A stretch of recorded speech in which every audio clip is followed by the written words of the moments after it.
started the Skoll Foundation to make a difference in the biggest issues in the world. And at the time, I didn't know how, but after a couple of years, we realized social entrepreneurs were great people doing great things and were an incredible lever for good. And I think 15 years later, we've now seen that that is the case.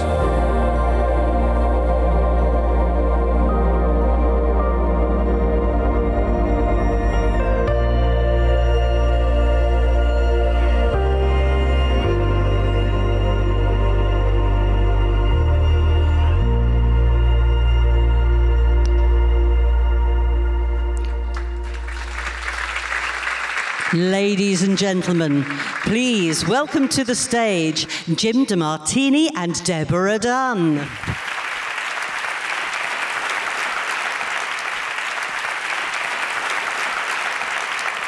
Welcome to the 16th Annual Skoll Awards for Social Entrepreneurship.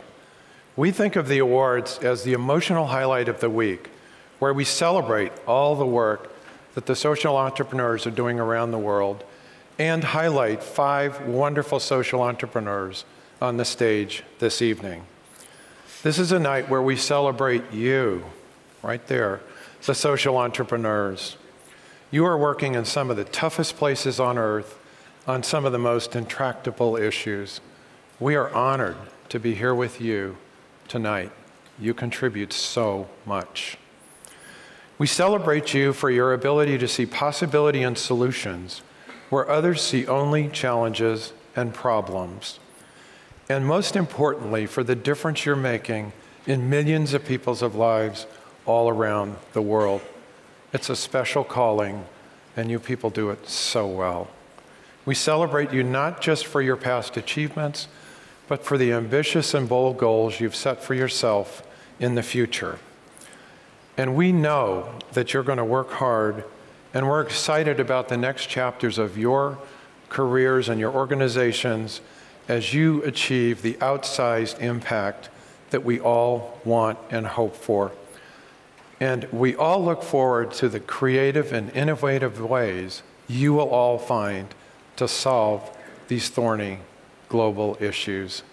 Thank you.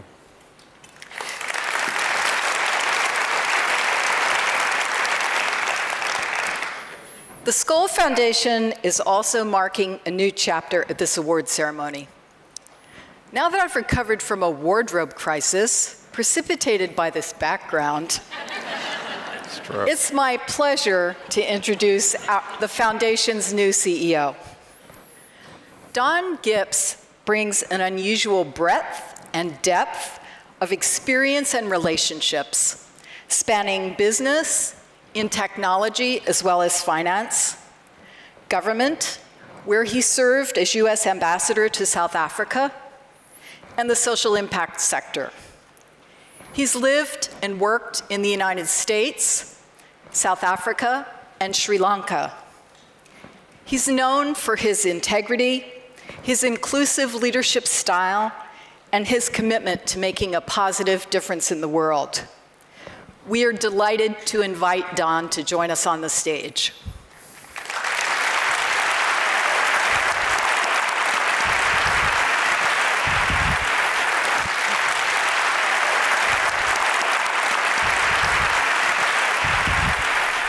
Thank you, Jim and Deborah, and I am so thrilled to be joining all of you as an official member of the Skoll community.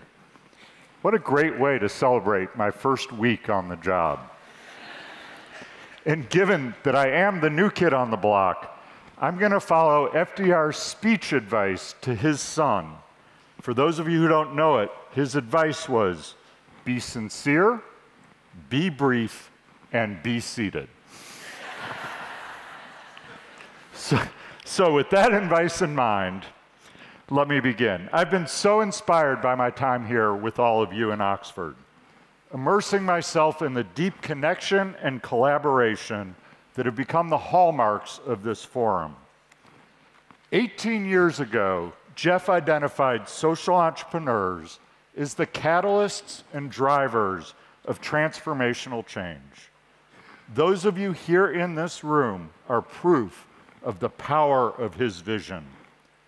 And today, with global challenges arising at an accelerating pace, creating the incredible sunstorm that iGen described yesterday, the world has never needed you, the change makers, more.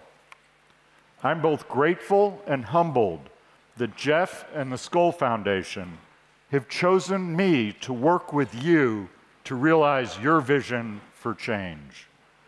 My focus over the next several months is to listen and to learn from you, and to, as Edgar said yesterday from this stage, to lean into discomfort as we work together to accelerate our collective impact on the world's most pressing challenges. This week, as we celebrate remarkable social change leaders, we also address the challenges that face us all. By coming here to reconnect, to be inspired, and to roll up our sleeves, we reaffirm our shared belief that we can move towards a more peaceful, prosperous, and sustainable world. I'm honored to begin my journey working alongside of each of you to achieve this goal, and I'm humbled to follow in the footsteps of the amazing Sally Osberg and the incredible Richard Fahey, our interim CEO and now Chief Operating Officer. With that, I'd like to call to the stage my friend and colleague Richard as we move into the awards ceremony and prepare to celebrate some of the most transformational social entrepreneurs in the world. Thank you all.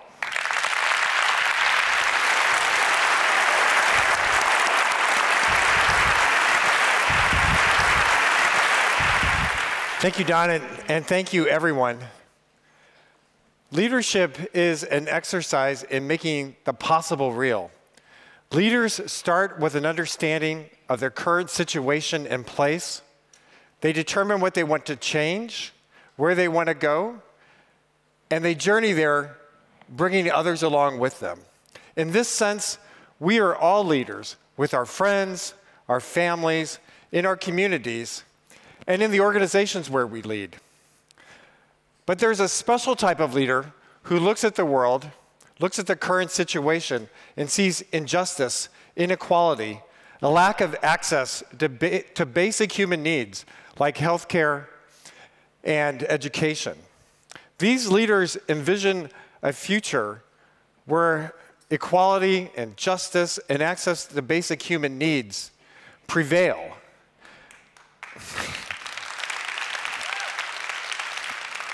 They are not mere possibilities, they are reality. And they show us a path forward, engaging and compelling us to act to bring about these better conditions.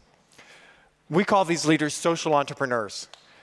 And we are here this afternoon to recognize and celebrate the 2019 awardees for the Skoll Award for Social Entrepreneurship. This year, we have invited recipients from prior years to present the awards to this year's cohort. Allow me a few moments to describe how our presenters are accelerating possibility. Jordan Castillo, our first presenter, saw a world where vision problems impaired the livelihoods and educations of millions of people. He created Vision Spring, which has improved the sight of over 5 million people. And then to accelerate this possibility, with his co-founder, Liz Smith, created a systems change organization, iAlliance, to reach all of those people in the world whose lives can be improved by seeing well. Mabel Van Oranje was appalled to see girls forced into marriage as children, denied basic decisions and choice and control over the rest of their lives.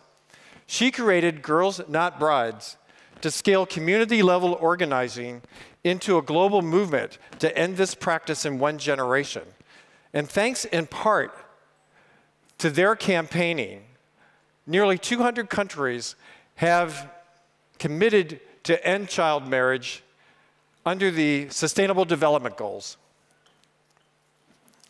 Anushka Vinayaka was managing microlending for Skoll Awardee 1 Acre Fund when she heard customers, smallholder farmers, saying that they wanted the loan and they would pay for it in advance. Anushka knew that they weren't asking for a loan.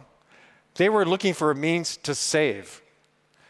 But these subsistence farmers did not have access to bank accounts, and her organization, MyAgro, is providing mobile-based savings throughout sub-Saharan Africa. Brad Miles saw how human trafficking preys on the most vulnerable in society. His organization, Polaris, established the systems to capture the data and reveal the patterns behind these crimes, patterns and insights that accelerate the identification and the prosecution of these criminals and hasten the end of this practice. They have worked on and identified over 50,000 cases of human trafficking. Our last presenter, Charmian Goosh, realized how exploitation and corruption at a very large scale were depleting natural resources and cutting millions off from economic development. Along with her co-founders, the path they chose is Global Witness, which has courageously uncovered and shown a light on human rights and environmental abuses. For example, bringing into the courts the fact that a major oil and gas company bribed a government, Nigeria's government, $1 billion for oil and drilling rights. These 5 social entrepreneurs, like all the others in the Skoll Awardee community, start with a keen understanding of the present, its deficiencies, and its opportunities. They project a better future, even beyond better, and they inspire us, and in solidarity, we move forward to make the possible real. Now, Jordan, Mabel, Anushka, Brad, and Charmian will join me to present the 2019 Skoll Award for Social Entrepreneurship. Thank you. Jordan. Thank you. Hello. It is with deep admiration that I introduce my friends Nicola Galombik and Maryana Iskander. We met at the Aspen Institute as part of a worldwide community of entrepreneurial leaders who support and encourage one another to move from thought to action and from success to significance.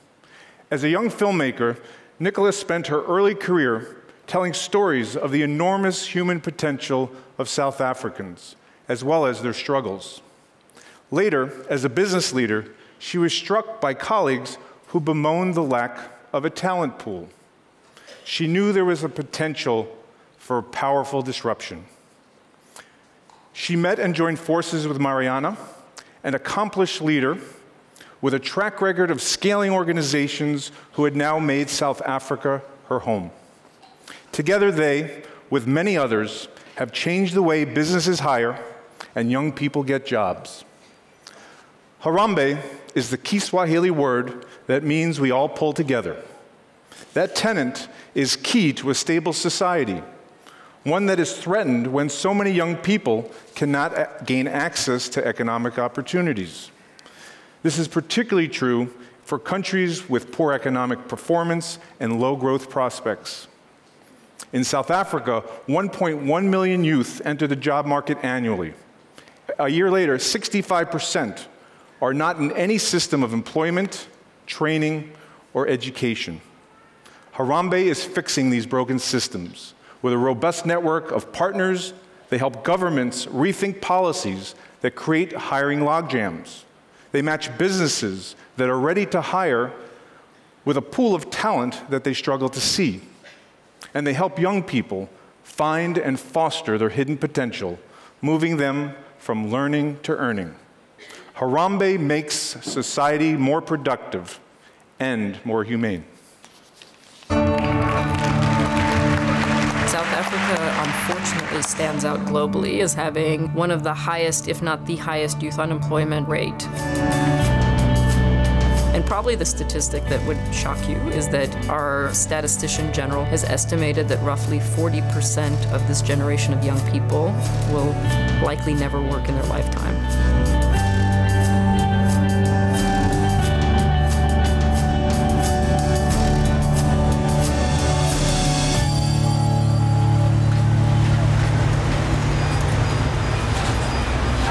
Harambee's best description is our title. We are a youth employment accelerator, and that means we partner with government, we partner with business, we partner with young people, making the youth labor market work better, making the investment that's being spent by many people in workforce development and training and skills work better, and in the end, get young people into more pathways that are going to generate income for themselves and for their families. The solution that became Harambee was a solution that would solve problems on the demand and the supply side, and therefore could gather momentum both with employers and with young people. So from the very outset, the thinking was, we're creating a labor market solution, not a project. We're trying to design this thing in a way that could scale and have impact at a population scale level and across the economy. And that meant that we could attract government into the process, because rather than seeing it as a sort of project to be funded, they could see it as a solution to a challenge that government was trying to solve. Who's received marketing calls before? What I want to do now, the first part of what we're going to do now, is I'm going to introduce you to some terminologies that are going to be useful for the calls that we are going to be listening to.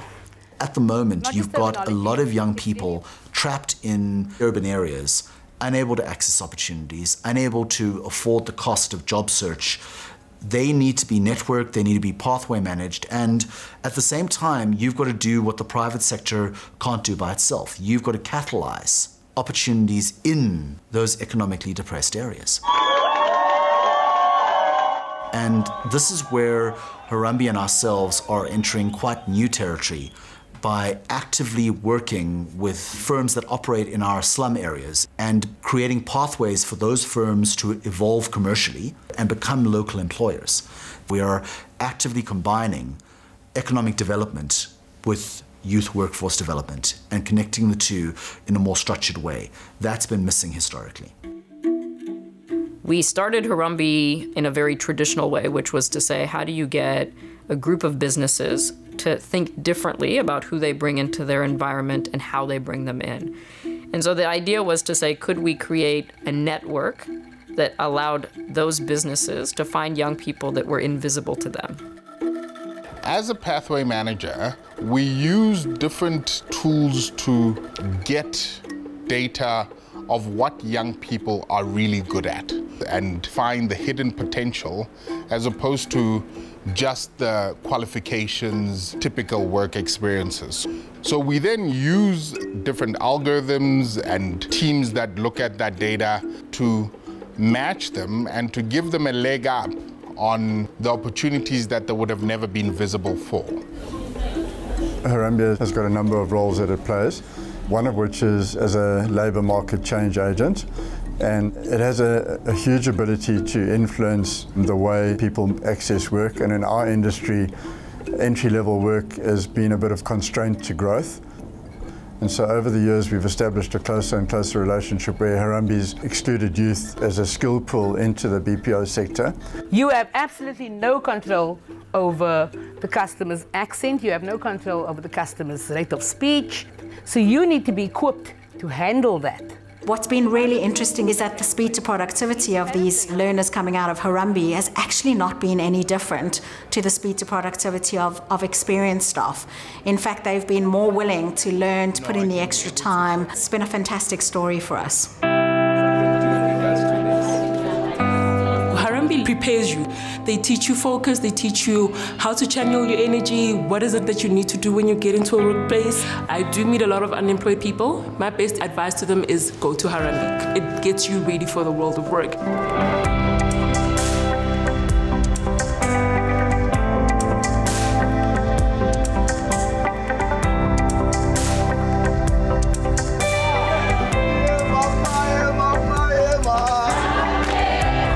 Just trying to change a society, we're trying to change our country, and in doing that, we think, have something that we can say to the rest of the African continent and the rest of the world.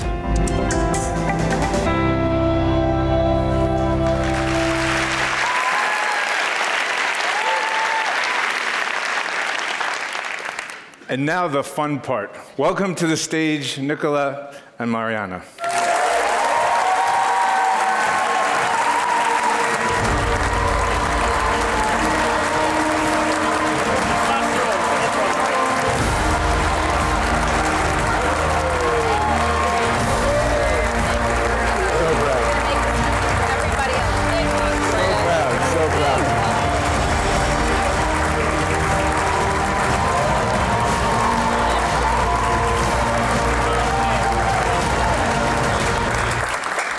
So we started Harambee with the crazy ambition to shift the prospect of a generation of young South Africans. We were driven by the conviction that economies and communities are not sustainable if young people don't believe that they have a fair chance at opportunity, a first job, and to get a foothold in the economy. Unfortunately, in Africa and across the world, we're failing on this for our youth. And to shift this trajectory, we can't play small. Our action needs to be swift and collective, and our impact needs to be outsized. And through Harambee, we've been innovating at scale, with business, with government, and with many others. And we've learned that when we back young people, they become the change that we and they want to see in the world. Meet a young woman named Cindy Tutuka. Her first job broke through the barriers of teen pregnancy, of hunger, and of dependence.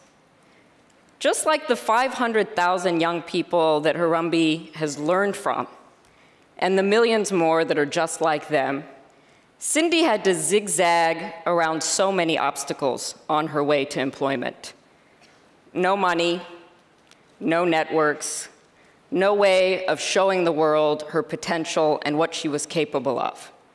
It was on her to chase opportunity, to work for work, as we say at Harambee. The thing is, Cindy did her work. I mean, just look at her now. So now it's time for us, and by that I mean all of us, to do our work, to fix the broken systems, the broken services, the broken education, the broken pathways that keep young people like Cindy locked out.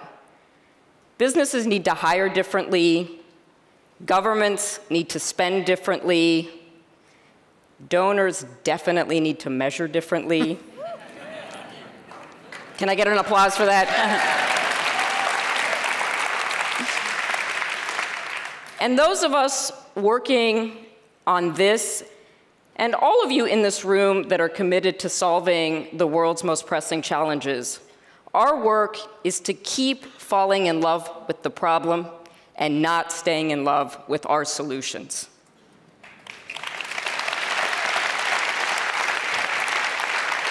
So on behalf of the amazing, amazing, amazing team at Harambee in South Africa and in Rwanda, our partners, our champions, we ask you to join us. And we say thank you today for this incredible recognition of our work. Thank you.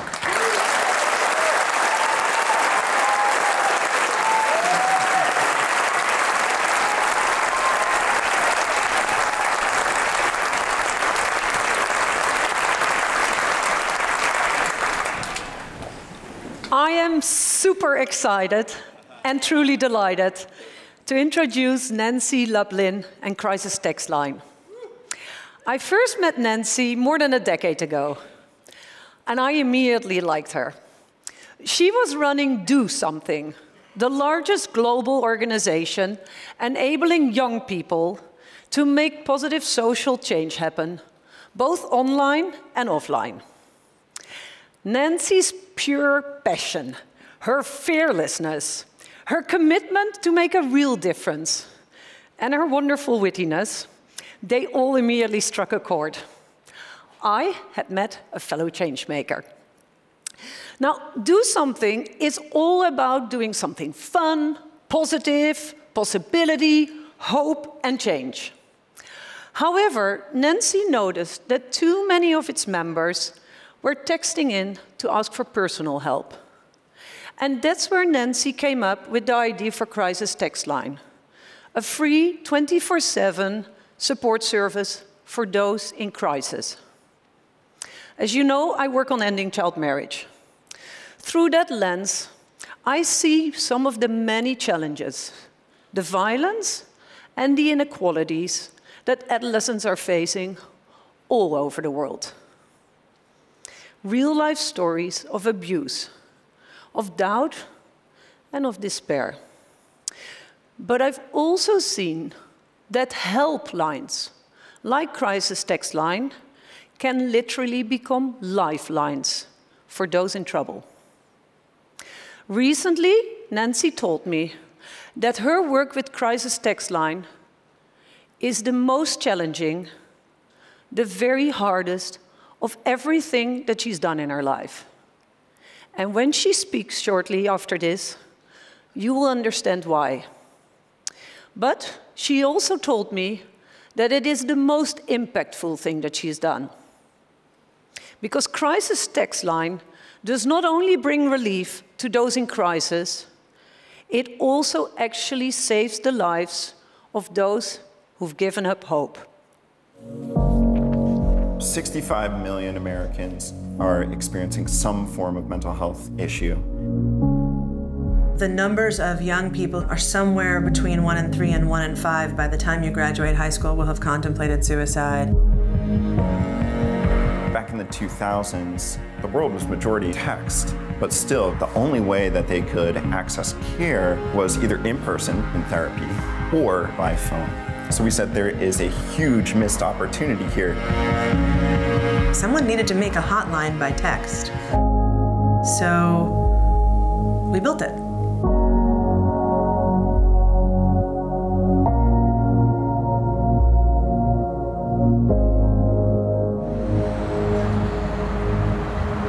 From the user perspective, one of the best things about Crisis Text Line is that there's nothing you have to download or learn or do special. It's just like texting your mom or your best friend. You text us, and then the next thing that happens is you're connected with an empathetic, trained human. Crisis counselors apply online, go through a 34-hour training. You only need a laptop and an internet connection to be able to volunteer. They are home, they log onto their computer, and then they log into our platform. As a crisis counselor on the platform, you're supported by supervisors. And these are, again, full-time staff who have a master's degree in a relevant field. So there's teams of people behind you, coaches and supervisors. But the crisis counselors are the ones on the front lines. Everything that you need to support that texter is available on our platform. So we have a toolbox with helpful tips on how to support a person in different types of crises, or specialized support so you can help them find something in their community. It's an incredibly powerful place that connects a lot of people who otherwise wouldn't be connected. The nature of text is really powerful in that you're not hearing the like and the and the and. You're hearing directly what they're experiencing. You're hearing their pain, sometimes it's raw. But the fact that it's anonymous, it enables people to open up. The goal of a conversation is to move someone from hot to cool. But we need to risk assess. So conversations where someone has the ideation, the plan, the means, the timing to kill themselves or someone else, and we can't de-escalate. We will call in what's called an active rescue. What our data showed was that it's not suggestive to ask someone whether they are thinking of killing themselves or whether they have thoughts of death or dying. Our data also informed us of the best way to ask. So we use an expression of care model where we can incorporate the right words into a conversation and ask a texter if they have thoughts of hurting themselves. We're handling about 3,000 conversations a day. About 25 turn out to be active rescues. We are a gateway to mental health care. Because we're on text, we skew young and we skew rural, we skew low income. 2/3 of our texters are saying that they are sharing something that they've never shared with anyone else. At this point, we now have over 75 million messages exchanged with texters in crisis. The words, the language, the moment in time when they were in crisis, which means that we have the largest data set on crisis in the country. We now have over 200 partners. I think it speaks to the power of our data that we have other organizations reaching out to us to get access to our data and work on problems that can create a sea change in how we think about mental health in our country. When we start to see some of the data that comes in from Crisis Text Line, we're hoping to identify some trends that are affecting our youth. So if there is a rise in eating disorders that just happen to be on the West Coast, if we can see those numbers and how they're affecting our kids, then we can also try to help our local clubs provide better support and help us better serve them. A texter had begun an overdose attempt, and she texted us in saying she really wasn't sure she wanted to die, then stopped responding. We were able to get an ambulance to her, and we heard from her mom the next day that she was actually unconscious when she was taken to the hospital, and if we hadn't sent that ambulance to her, she would have been dead. There's the conversation that I had with a man recently who had just found out something terrible and was in his car with a gun. By the end of the conversation, the gun was in the glove compartment and he was ready to drive home that night and kiss his kids goodnight.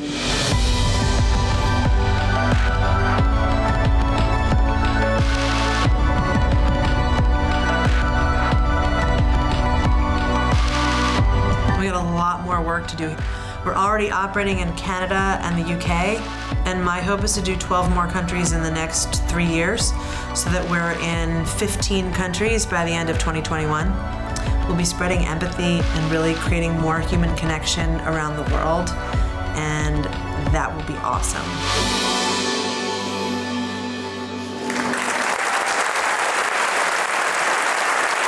Nancy, come onto the stage.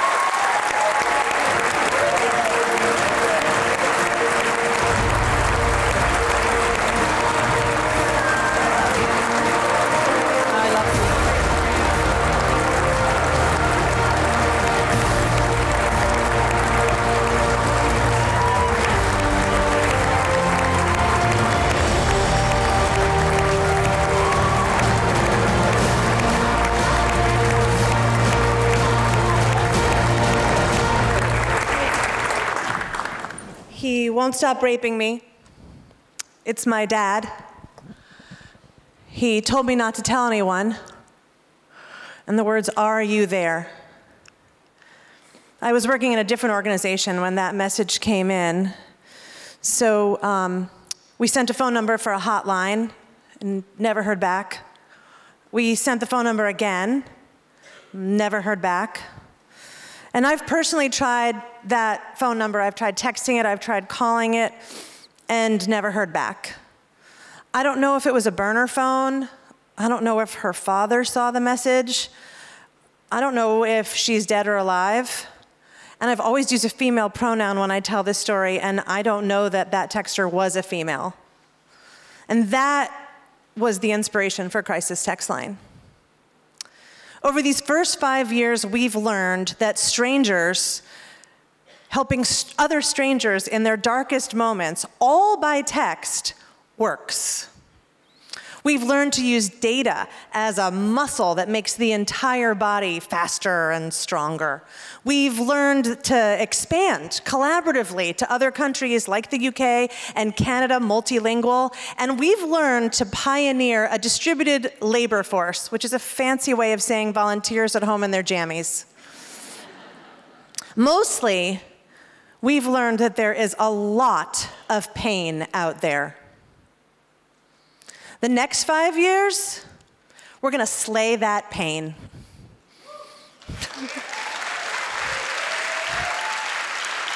The next 5 years, we'll close in on 1 billion messages. We'll expand collaboratively with local leaders to 30 countries. We're gonna build those crisis counselors, those empathy MVPs into a global love machine. And we're gonna have a juicy data corpus with the volume, velocity, and variety to crush unhealthy, harmful myths about depression and anxiety, myths that foster stigma. It's gone in the next 5 years. We're on the case.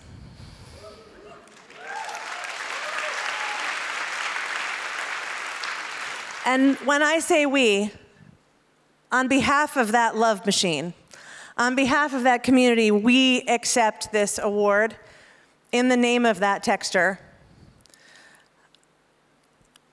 I hope that you're watching. I hope that you know that you lit a fire inside me that I did not know was there. I hope that everybody who's ever texted us knows that you are stronger than you know. And if you ever doubt that, if you ever doubt how strong you are, we got you. Thank you. Thank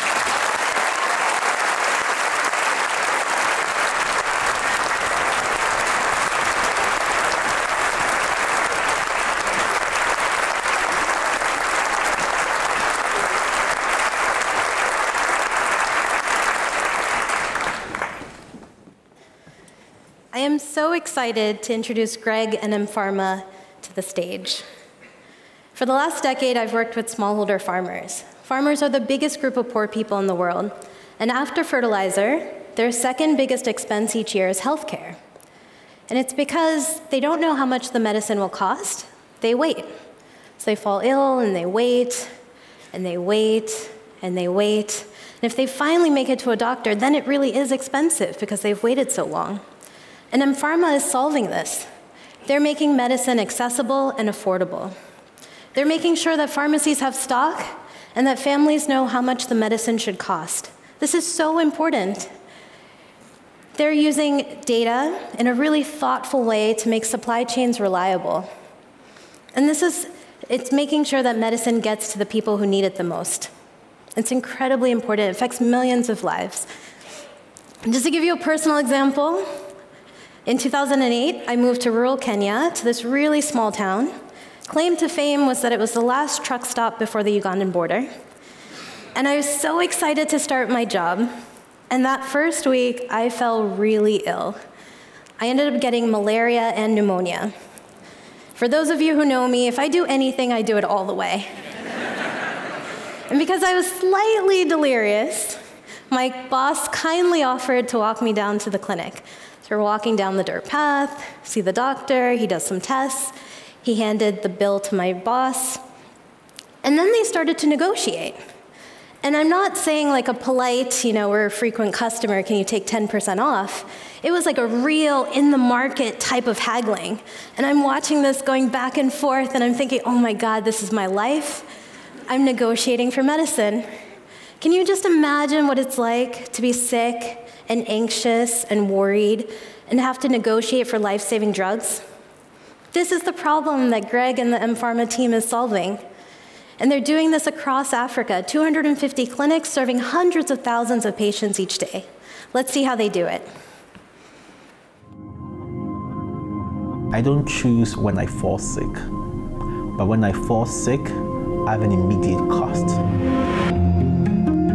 A woman that is diagnosed with cancer cannot choose to wait for them to have enough money before they can start treatment.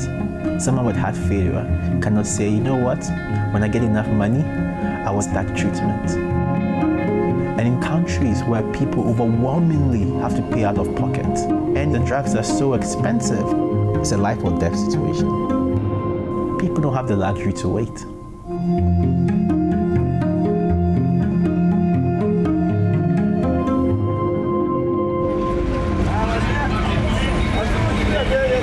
Africa has some of the highest drug prices in the world, simply because it's a free pricing market. So you can take a single medicine and two pharmacies next to each other will sell that same drug at widely different prices. Besides that, the supply chain is highly fragmented. It makes it hard to standardize cost price of drugs. Typically, my patients are hypertensives and diabetics who have to be on medications daily, and the markup on the medication is quite high, as high as sometimes 80%. And it is very, very distressing. It was through this that we realized that if we could begin to bring together all these independent pharmacies and remove the pressure that they have to face in sourcing their own drugs, we can begin to address the issue of medicine availability and affordability. So mPharma operates in 4 African countries: Ghana, Nigeria, Zambia, and Zimbabwe. We approach the management of the institution, whether it's a hospital, a clinic, a community pharmacy. We try to understand their internal procurement processes, and then we offer them the opportunity to outsource that aspect of their work to mPharma. The beautiful thing about the service that we offer them is that not only are we taking ownership of the supply chain, we're also providing the financing to purchase the inventory. And we offer them a simple value proposition: pay only when you dispense the drug to the patient. Beyond having the products available, we actively help them manage their inventory. Xenat suspension, 100 ml 3. We are very focused on building data pipelines because fundamentally supply chain is not just a logistic problem, but it's a data problem. So we help them actually stock only the medicines they need to be able to serve patients that have those conditions. And by doing that, we help cut down on overstocking or understocking. One of the biggest areas where there's fraud, bribery, and corruption is procurement. Now we open the lid. We let hospitals know how much it costs to buy these drugs. And there are people who used to benefit from having that procurement power. And those people don't like mPharma. The issue of drug availability was a major challenge for us. Today, through mPharma, we are able to get this medication and we're able to stock them. So at any point in time that patients walk into the pharmacy, these drugs are available. It was a major relief to us. Na nia mepe wo spring chemist ni say eduro bi a ope bia oba won sebeka na wo betu eduro so a wo de prescription ni ba ye bi say so why test na say wunyeye it is a wunyeye a omo wa lab ho o be test so. With the mPharma program, the complications of cardiovascular diseases have reduced because of the accessibility to medication. It is now cheaper, and then also they don't have to go pharmacy shopping to see which pharmacy stocks those medications. What we hope is that with our focus on bringing down the cost of drugs, that there will be a systemic change, that even other actors will be forced to reduce their prices. Have placed you on suspension Gaviscon to be taken at 10 mg 3 times daily. I'm sure the pharmacists have gotten your drugs ready for you. Success begets more success. What I can do is to make mPharma successful and inspires other people to want to replicate that model. And that's what we're working towards.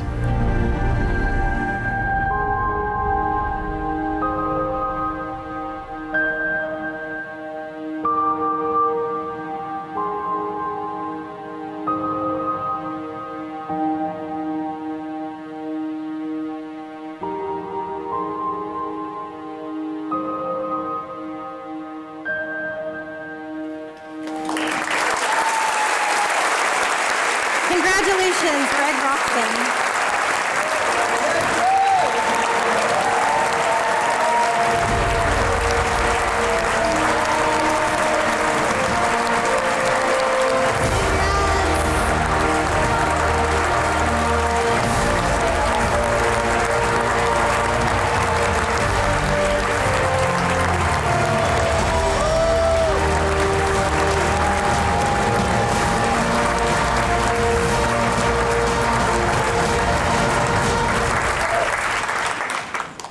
Years ago, I left Ghana to study at Westminster College in Fulton, Missouri.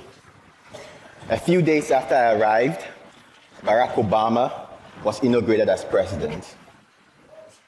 Bob Hansen, our Dean of Students, invited me to watch the inauguration ceremony with him and his family.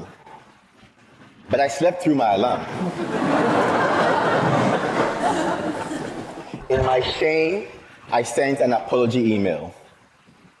He replied immediately to let me know he was still on campus waiting for me. So I jumped out of bed, took my quickest shower ever, and ran to him with a second apology in hand. But before I could say anything, he stopped me and said something that has been a guiding principle in my life. He said, "I was never going to leave here without you. I do not give up on people." Sometimes a life appears broken, a challenge unsolvable, but our world is too beautiful for us to give up on our dreams for it. You have applauded today, but to be honest, I do not feel deserving of this honor. Not when millions of Africans have to make a daily choice between buying their insulin or providing food for their families. between paying to see a doctor or paying for their child to see a teacher. These should not be the choices people make in a just society.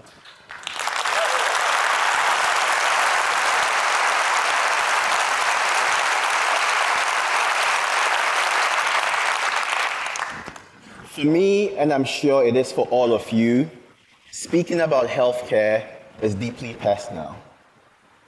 Today I remember my aunt, Mama Charity, who we lost to cervical cancer last year.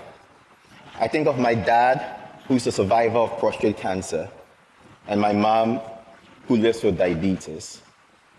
I hope that one day I can stand before you and truly deserve your applause and maybe another standing ovation.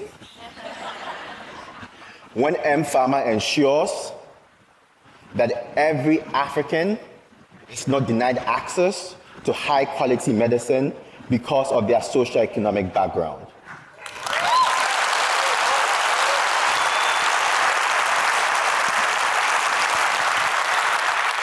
We shall be a company that is built for its most important shareholders, our patients. Even though I stand here alone, there are many of us on this journey, including my co-founders, Dan and James, and over 150 incredible people in Ghana, Nigeria, Zambia, Kenya, and Zimbabwe. They are the best part of this journey. That award belongs to them and all our partners who are working with us to build an Africa that is in good health. Thank you.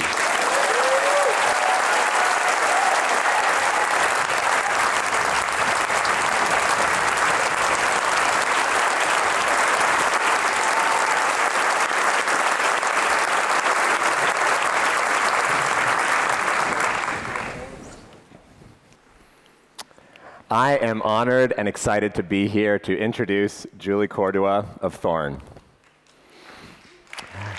All right, we could start. I remember the first time we met. So when I was asked to do this, you know that I went and hunted down in my files the exact date that I met her. And it was in August 2011. And back then, Julie was 4 weeks into her new role running the foundation that Ashton Kutcher and Demi Moore had set up to fight and stop child trafficking and sexual abuse. Julie had an initial vision for the work, for sure, but she intentionally sought out others in the field to ask how she and this new organization, Thorn, could best serve. She wanted to start by listening. I was immediately impressed by her openness, by her honest and direct approach, and her desire to think big about the success of many different actors, not just the success of her own organization. From our initial meeting to all of our work together since, I've seen Julie exemplify the traits that have been critical to Thorn's success: humility, a true collaborative spirit, the determination to keep building and learning and iterating, the grit of an entrepreneur, and a deep and unwavering passion for issues of human trafficking and child exploitation. Since 2011, Julie has built Thorn from an idea and that first pitch deck that I saw to a true partner to organizations around the world that are fighting human trafficking and child exploitation, changing these fields with new technologies in ways that many of us didn't even think were possible. Thorn builds tech tools to defend children from sexual abuse.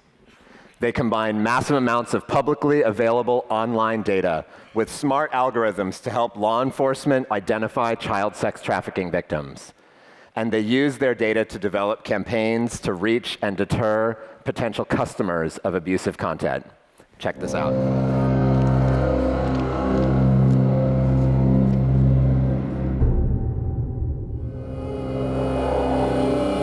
When it comes to online child sexual abuse, we are talking incredibly violent, incredibly young, and very viral content.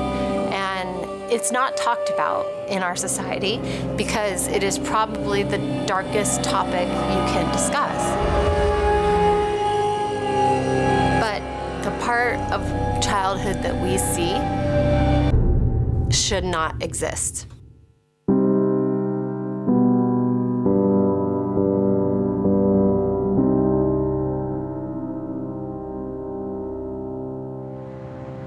20 years ago, the problem of child sexual abuse material had virtually disappeared.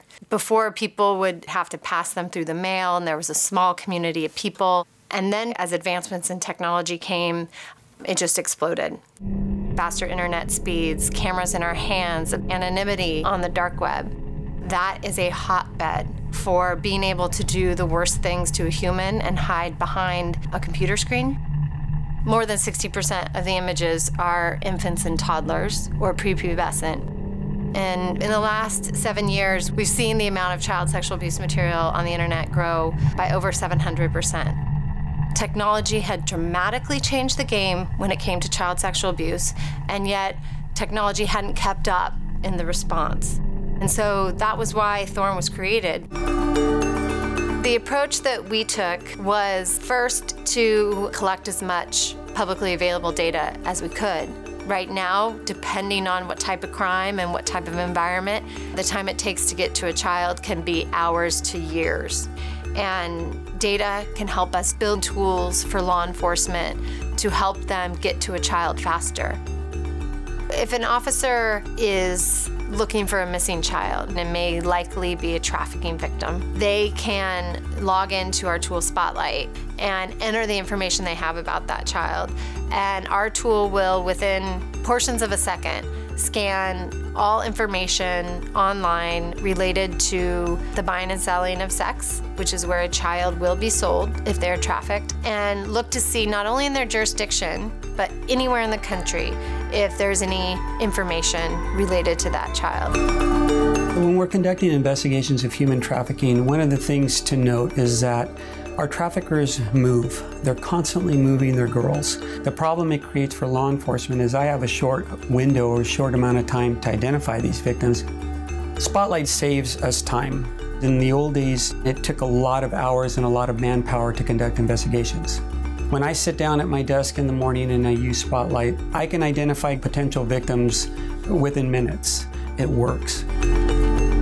We now sit today with a tool that is used across every state in the United States and into Canada by more than 7,000 officers across 1,600 agencies at the federal, state, and local level. The second thing that we need to do is we need to remove this content from the internet. And we can do that through data as well. If you're any type of company that hosts user-generated content, images, videos, chats, allows people to build communities, our tool will offer you the intelligence that lets you constantly be screening that content, looking for signals of child sexual abuse, and removing that content. The third part of this is we have to have a different public dialogue. It is a dialogue with our kids about growing up and discovering your sexuality with a camera in your hand, which this is the first generation to do that, and help them understand what that means. The technology we're building is efficient, it works, it's nimble, because traffickers change their modus operandi, and we can change ours as well, just as efficiently, if not more efficiently as they can. It's enduring. Every single day, we know it's working by the stories we hear of the children who are rescued who now have a better chance at life. We know it's working when we can see the data of how much more quickly investigations are running.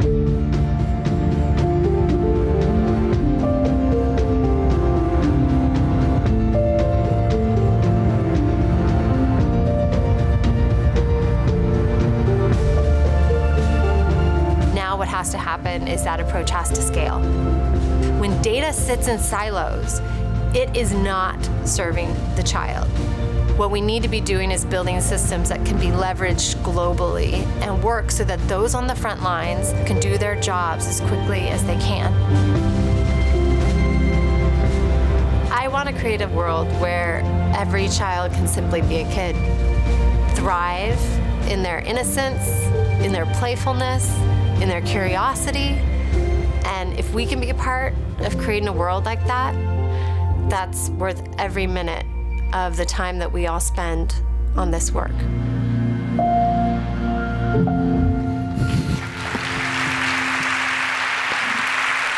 Welcome to the stage, Julie Cordua. It's your time.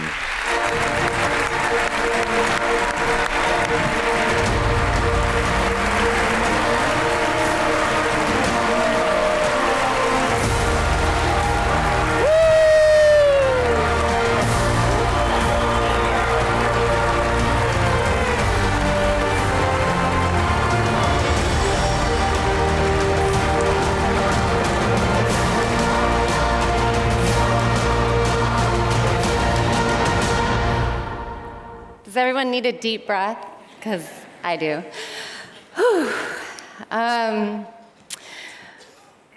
One of the most important things I have learned at my time at Thorn is this incredible power that sits in not knowing. As Brad said, I had a lot to learn when I started this job. I had spent most of my career in wireless technology and social enterprise, and beyond the headlines, I could not have imagined the details of child sex trafficking and online child sexual abuse.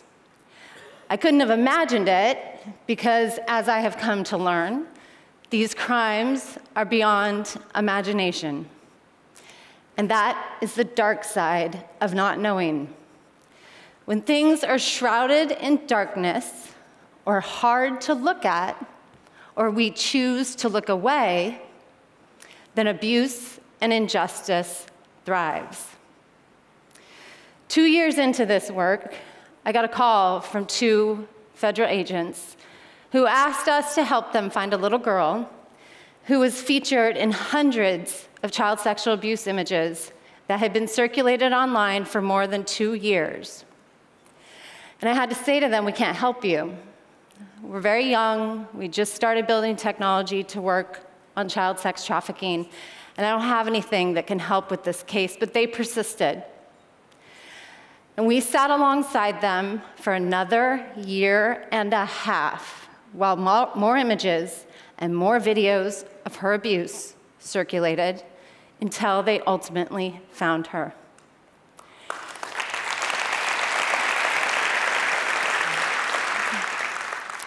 We didn't help with that case.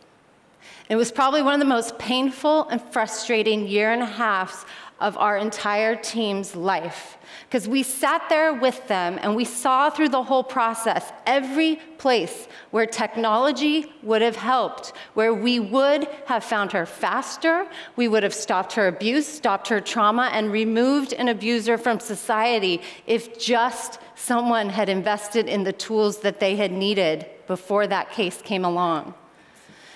And so we stepped back and we did the only thing we knew how to do.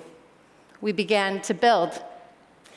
And this is where the power, the positive power of not knowing comes in.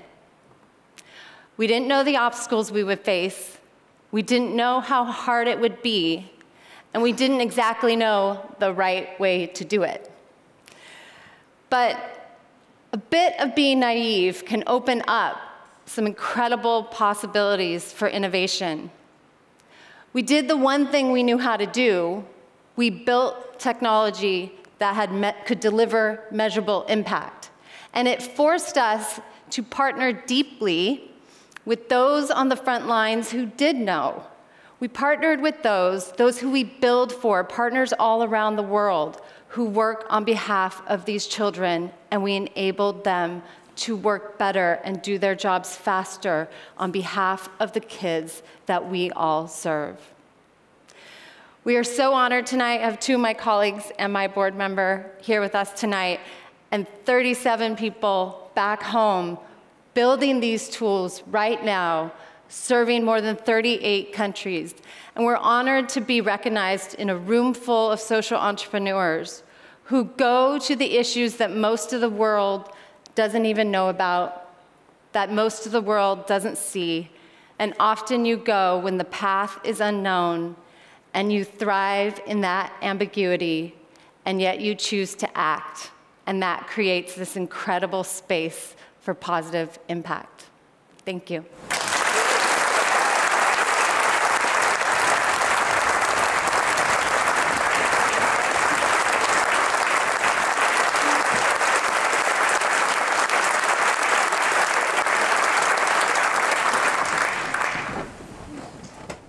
It's an honour to be asked to introduce the next amazing awardee, Wright Simmons, co-founder of mPedigree.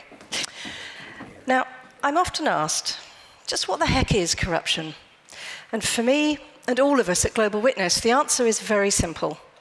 It blights and devastates people's lives, and it's wrecking the planet. Now, it usually happens in secrecy, but the impacts, well, they're out there in plain sight. Now, whether that's billions of dollars stolen from countries and their citizens, resources that could have been invested to build futures, people trafficked and enslaved, deadly commerce in weapons and drugs, forests and livelihoods destroyed, and people murdered. Corruption and its impacts, well, they actually reach into all of our lives in so many different ways. And no more so than in the counterfeiting of medicines and seeds. Now, Wright and his co-founder were angry at the devastation that they saw this caused every day in millions of people's lives. And they saw a really clever solution, using supply chain controls to make a radical difference in the lives of tens of millions of people. Thank you. Let's find out a bit more. The human toll of counterfeiting in the supply chain is catastrophic. We're not talking about counterfeit Rolex here. We're talking about a situation where farmers buy fake seeds, and then 3 months down the line, they find out that the crop has failed. People have taken insulin, and in fact, they're getting water, and they enter into diabetic shock. Children have died because somebody has administered antifreeze to stabilize the medicine. I'm not sure there's any variety of terrorism that is more tragic than this issue of counterfeit, substandard, knockoff products.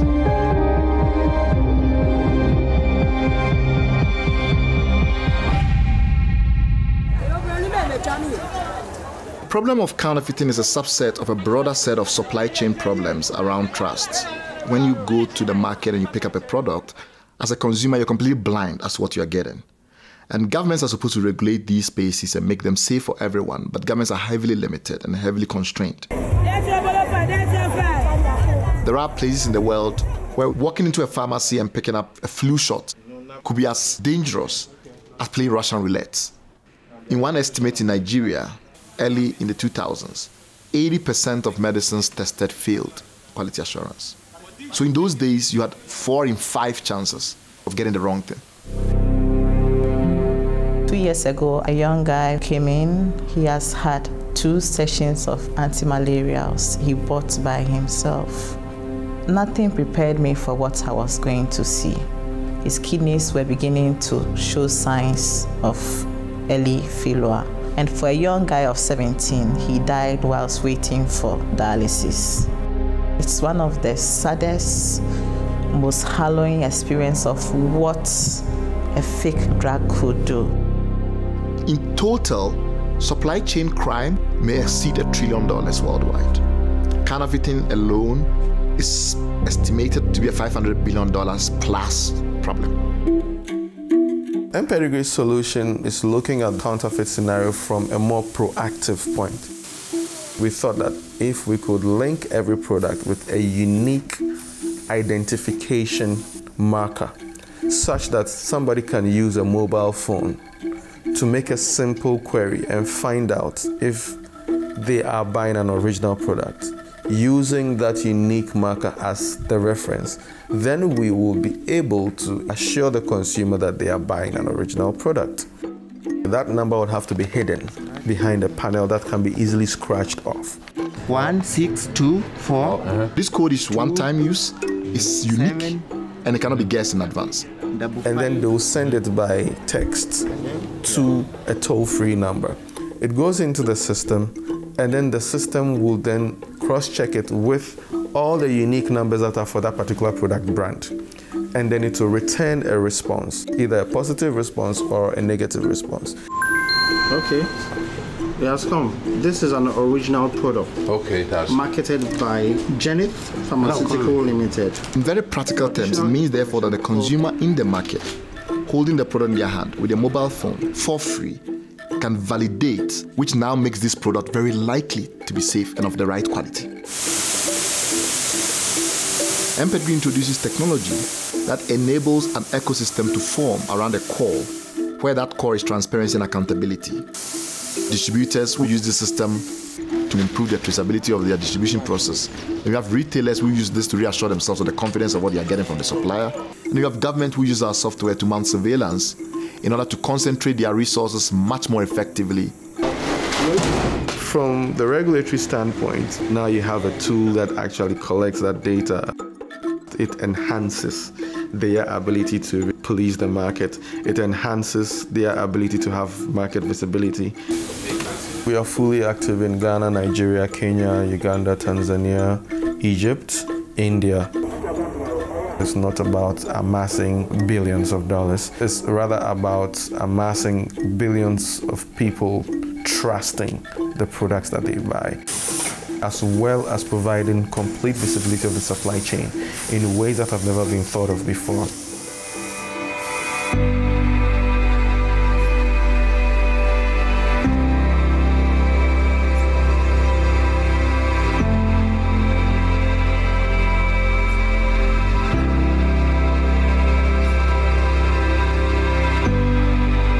We used to get substandard seeds, and now we are getting the genuine seeds. Knowledge is power. Where the knowledge allows or enhances trust, then it means that it enhances a more peaceful society and a more aspirational society. Technology is a very important part of how we're going to improve trust. If we had a world in which trust is on the upswing as opposed to steeply downhill, I believe that it would be a very, very radically different world.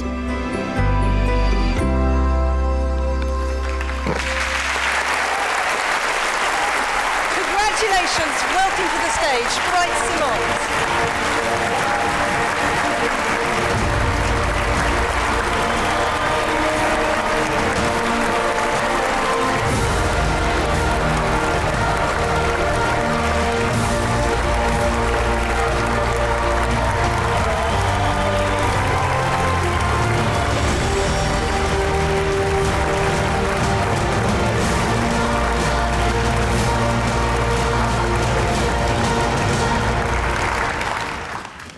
This special occasion brings back to mind a windy day in Lagos in the summer of 2014. Our organization, mPedigree, was on the cusp of a revolutionary moment. Working through the government of Nigeria,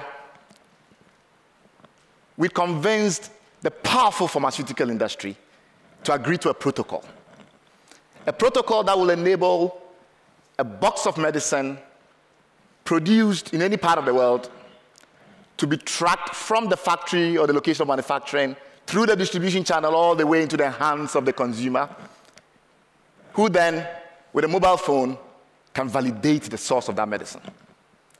And we've done that before far more well-resourced regions of the world like Europe and America had been able to achieve this.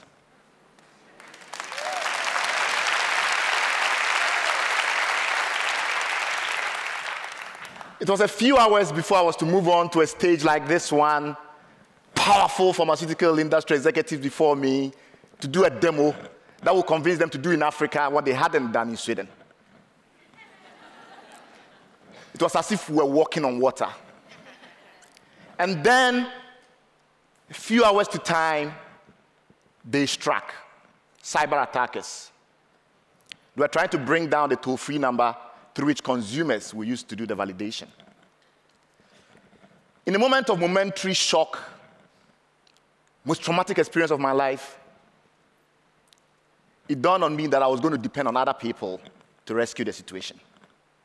We began to mobilize our partnerships, data center operators, the equally powerful telecom industry that had also come on board on our side. Oh, yes, they are powerful.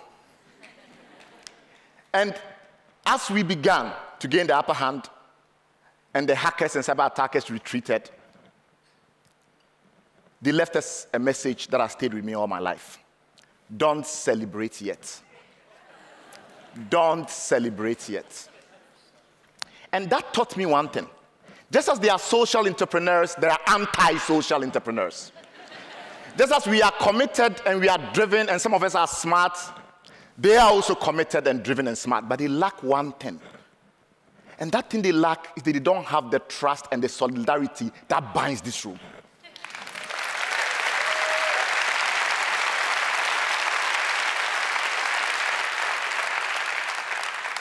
May we never lose that trust and solidarity. Thank you very much, Skoll Foundation.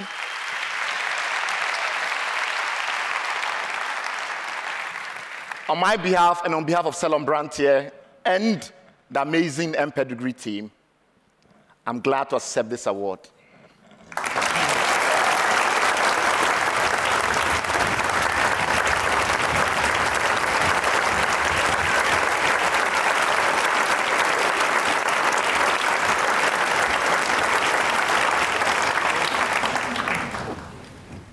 You might remember a few minutes ago, I told you I thought social entrepreneurs were a special type of leader.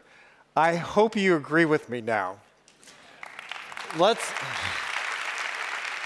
celebrate them one more time. Please come to the stage, 2019 awardees.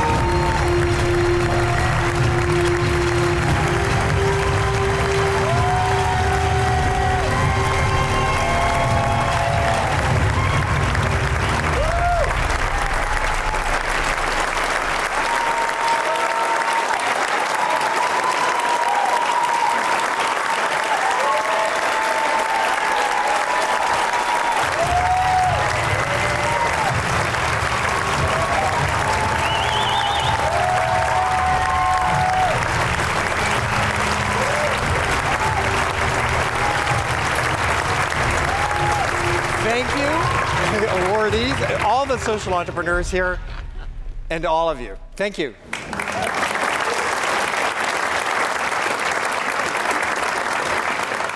She's a Canadian superstar on a mission to share her musical legacy. True musical inspiration. Global superstar and Rick Hansen difference maker, Sarah McLachlan.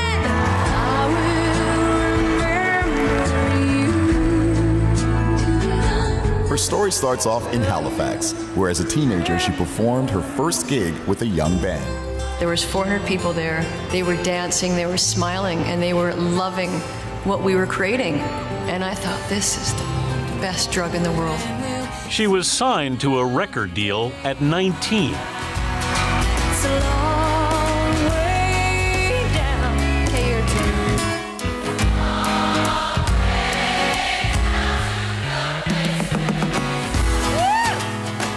Surfacing would win her 2 Grammys and sell 16 million copies. The success of the Surfacing album led McLachlan to put together a tour featuring all women artists.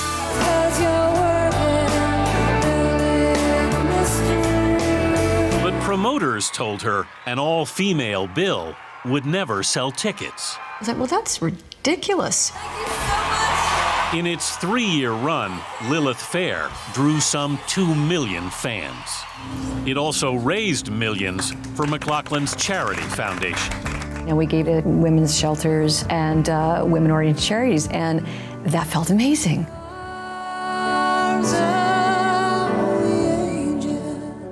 It turns out to be the song that so many people have connected with on so many levels.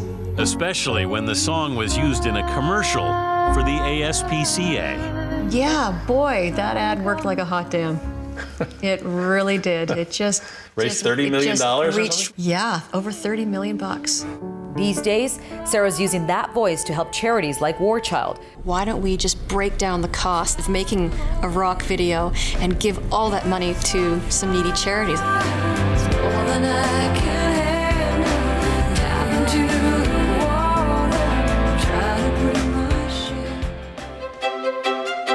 A lot of the public programs and public schools were being shut down. That just seemed devastating to me, the idea that kids might not have the opportunity to have music education in their lives, because I know what it did for me. Seeing the kids shine and becoming beautiful musicians and wonderful people never loses its allure. I'm so passionate about it.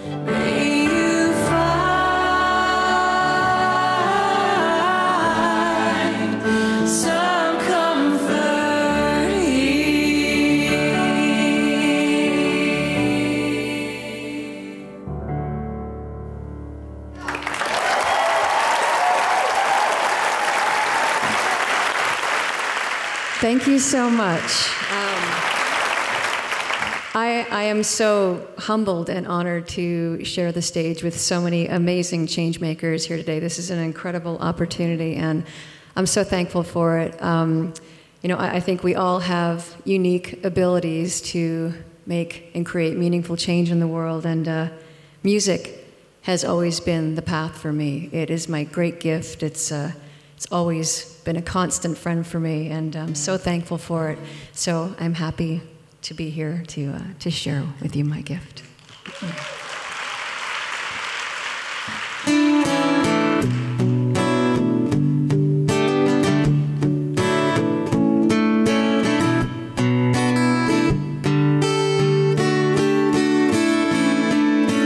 Come out at night, that's when the energy comes and the dark side's light and the vampires roar. You stretch your rest aware and your suicide pour, and across from the faith that died before Jesus came. You're building a mystery.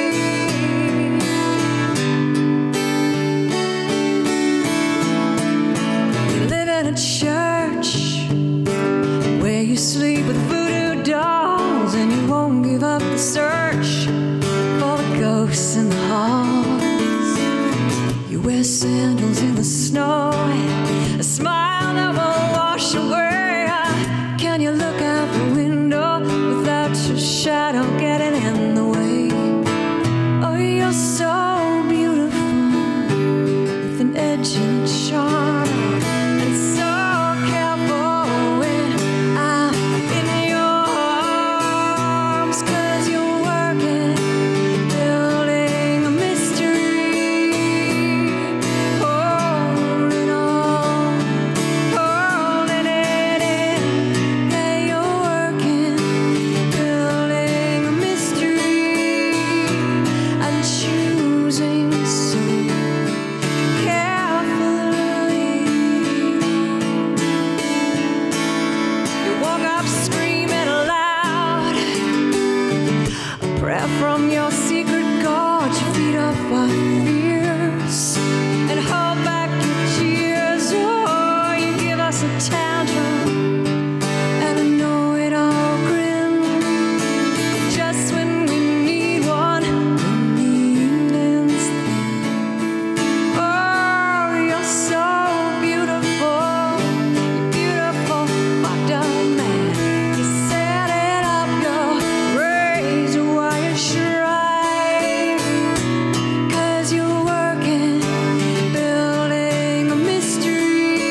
Thanks very much.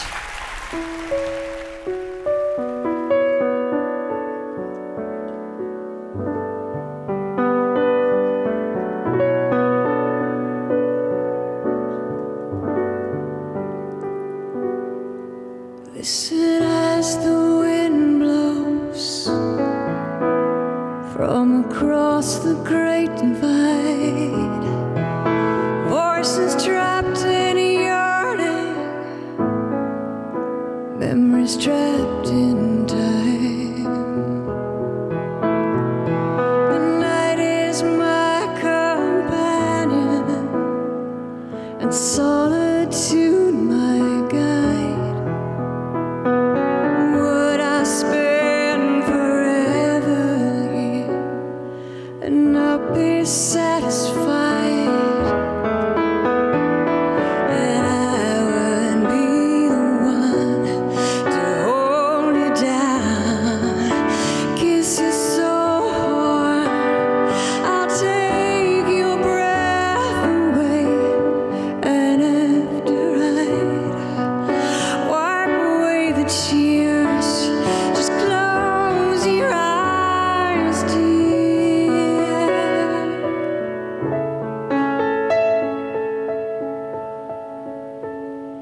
And through this world I stumble, so many times betrayed, trying to find an honest word to find the truth enslaved.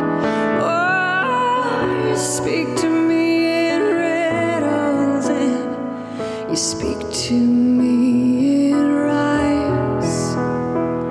My body aches to breathe your breath. Your words keep me alive. And I would be the one to hold you down, kiss you so hard, I'll take your breath away. And after I wipe away the tears, just close your eyes.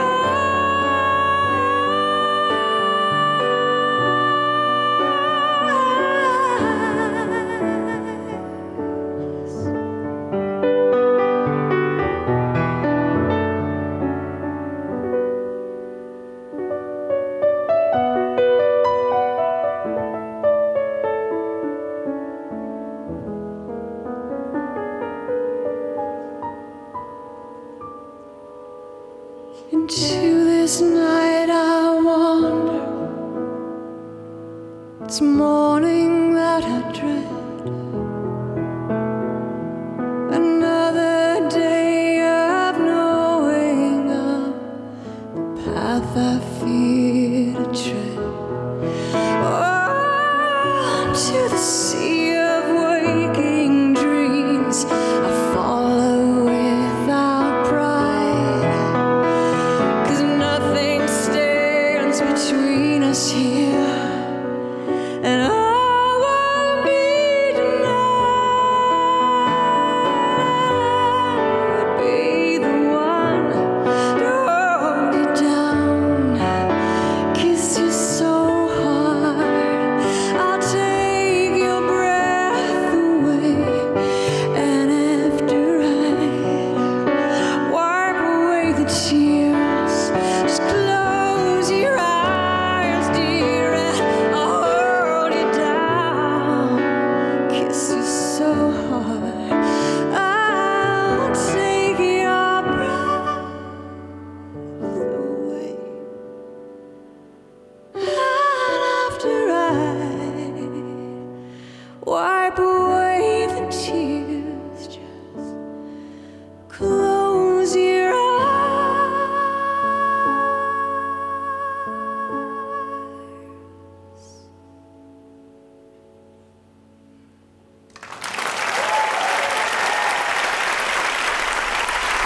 Thank you.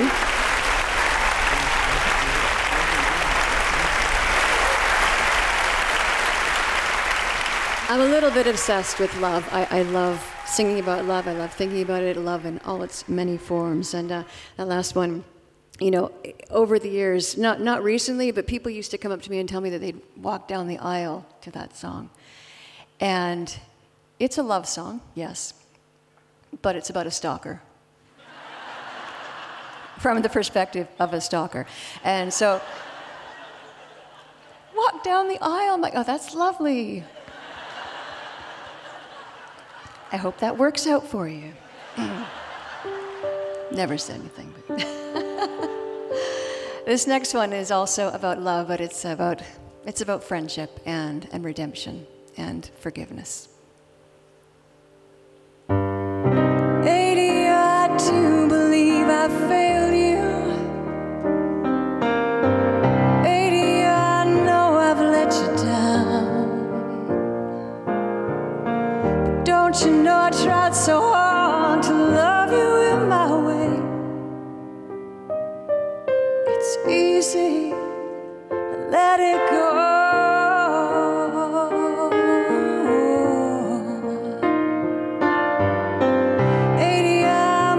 Since you left me, trying to find a way to carry on.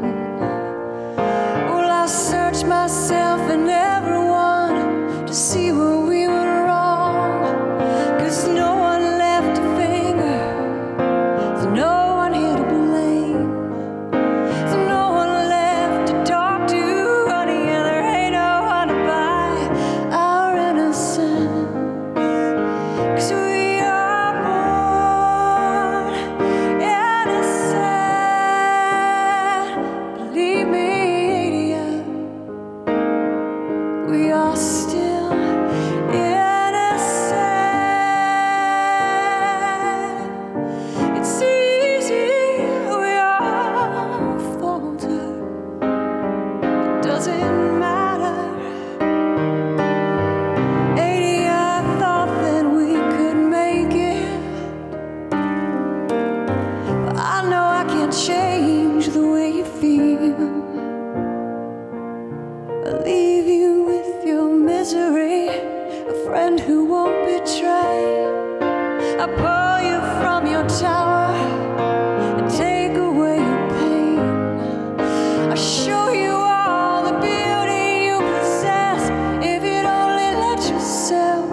Thank you. Thanks so much. This is my first time at the Skoll World Forum, and it has been so incredibly inspirational. As I said, I'm honored and humbled to be part of this. I think that each and every one of us has unique gifts. We all have a light that we can share in the world in whatever form it takes. And I think particularly right now in these divisive times, we so need to remember to not be overwhelmed. And I have to tell myself this every day. I hardly watch the news anymore because it bums me out. And I think, no, we have to remember to hold on to that light and that goodness that we all have, that ability to see our neighbor and see ourselves and our neighbors and love them and understand them, or at least attempt to, and remember to keep shining that light out. And I'm so inspired by everything that I've witnessed here, and it's completely re-energized me. So I just want to thank all of you for all the beautiful work that you do in trying to make this world better. So this next song is all about shining that light.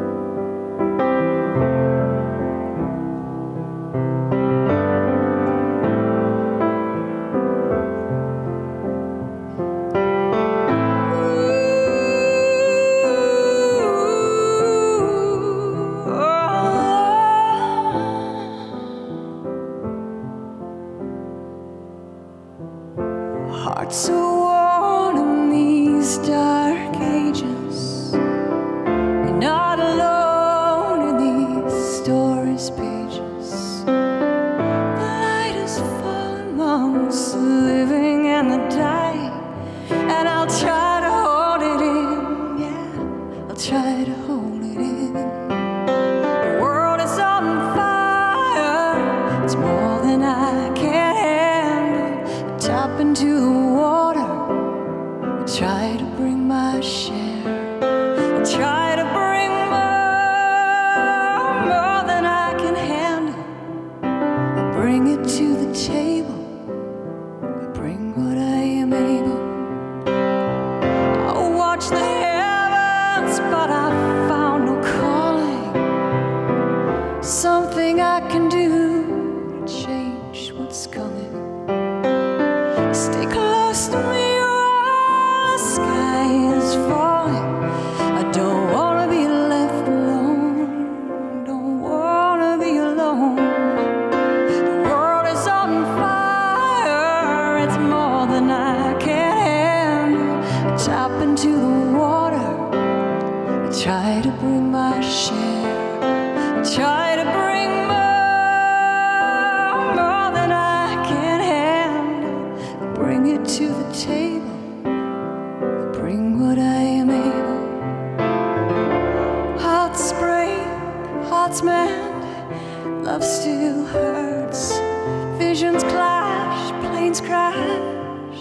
Still there's talk of saving souls. Still the cold is closing in on us.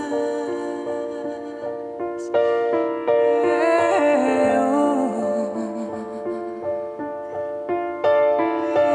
Hey, oh.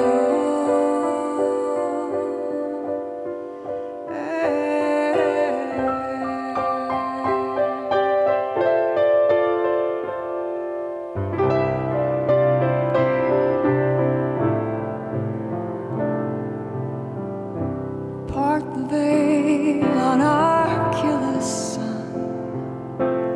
Stray from the straight line, always shall run. The more we take, the less we become.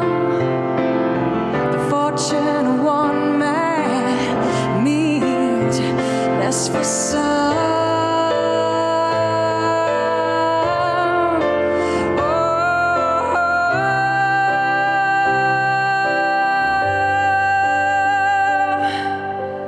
The world is on fire. It's more than I can handle. I tap into the water. I try to bring my share. I try to bring more than I can handle. I bring it to the table. I bring what I am able.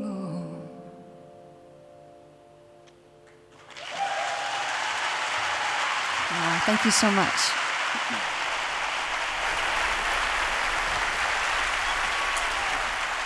Thank you.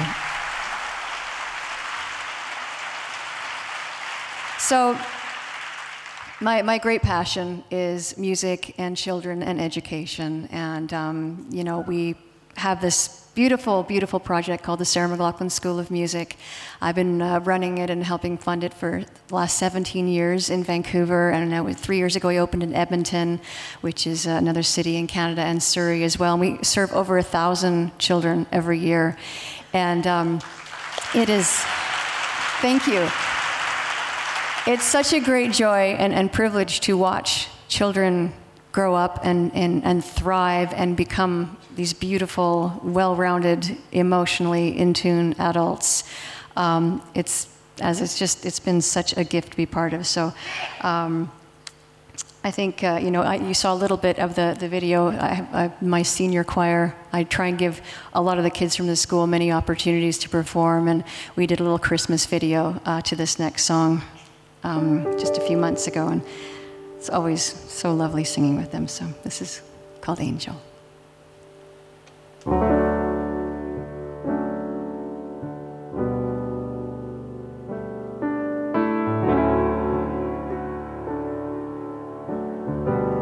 You spend all your time waiting for that second chance, the break that would make it okay.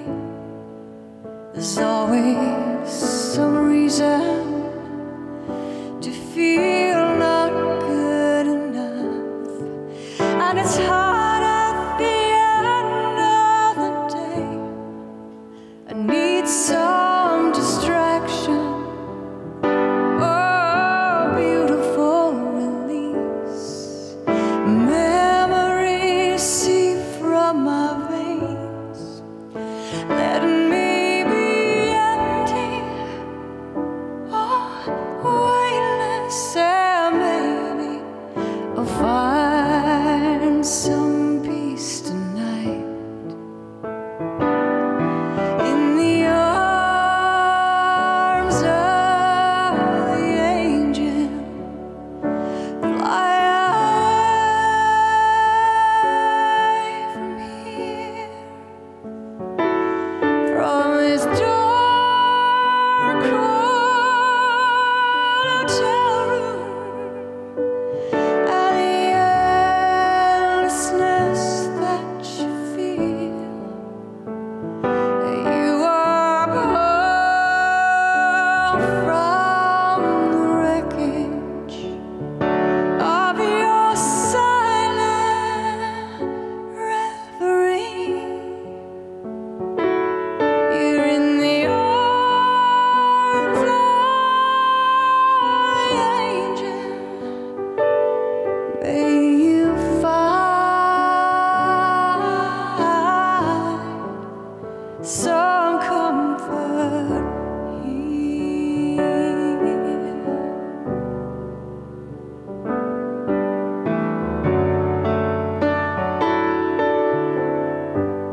You're so tired of the straight line, and everywhere you turn, there's vultures and thieves at your back. The storm keeps on twisting. You keep on building the lies that you make up for all that you lack. It don't make no difference. Escaping one last time, it's easier to believe in this sweet madness. Oh, this glorious sadness brings me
Thank you so much. Thanks for listening. Take care. Good night.